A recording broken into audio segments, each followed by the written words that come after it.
ఒకప్పుడు నౌకా వ్యాపారం అనేటువంటిది అంటే అసలు ప్రపంచంలో నౌకా వ్యాపారం భారత్ నుంచినే ప్రపంచం నేర్చుకుందని చెప్పను. కానీ భారత్ వీళ్ళందరికంటే ఫస్ట్ నుంచినే ఉందన్నటువంటి విషయం ఓపెన్ సీక్రెట్.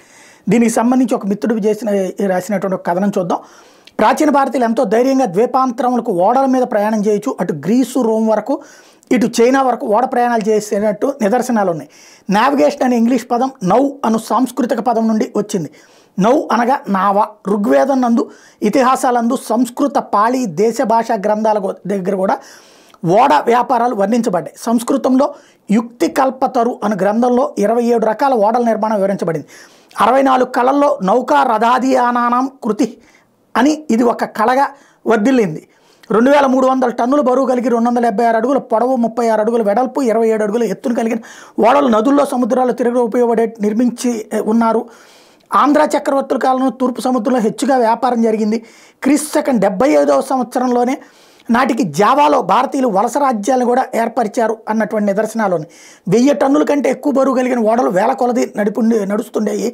ఆ రోజుల్లో అపాయ స్థితులలో కూడా జన సంరక్షణ కోసం 10 చిన్న పడవలు ఓడ చుట్టూ వేలాడగట్టుకుని మరి వెళ్తూ ఉండేవాళ్ళు అన్నటువంటిది ఈ చెప్తున్నటువంటి లెక్క. ప్రయాణికులు సుఖంగా నివసించడానికి ప్రత్యేకమైన గదులు కలిగి 700 మంది ప్రయాణికులు తీసుకుని పోగలిగిన ఓడలు 13వ శతాబ్దంలో అంటే ఐరోపా దేశాలు బొత్తిగా సముద్ర వ్యాపారం ఎరగని రోజుల్లో భారతదేశంలో ఉన్నట్టు మార్కోపోలో అనే విదేశీ యాత్రికుడు తన గ్రంథంలో పేర్కొన్నాడు. 17వ శతాబ్దంలో ఐరోపా దేశీయులు ఈ దేశానికి వచ్చే నాటికే వారి ఓడలు 270 టన్నుల బరువు మాత్రమే ఉండేవి. అప్పటి వరకు ప్రపంచంలో అన్ని ఓడల్లో భారతదేశపు ఓడలు మాత్రమే పెద్దవి. ఇంగ్లీష్ వారి ఓడలు 12 సంవత్సరాల లోపల 6 ప్రయాణాలకు మాత్రమే చెడిపోతుండే.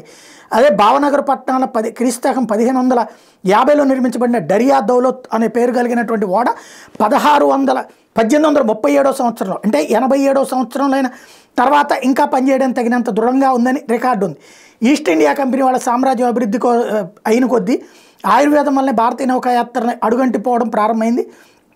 చివరికి భరతఖండంలో తయారు కాబడినటువంటి టేకు ఓడలు ఇంగ్లీష్ పడవలకు సమానం కాజాలవంటూ 1812వ సంవత్సరంలో భారతీయ నావికులు మరియు భారతీయ ఓడలు ఇంగ్లాండ్ చేరరాదని పార్లమెంట్లో చట్టం చేశారు.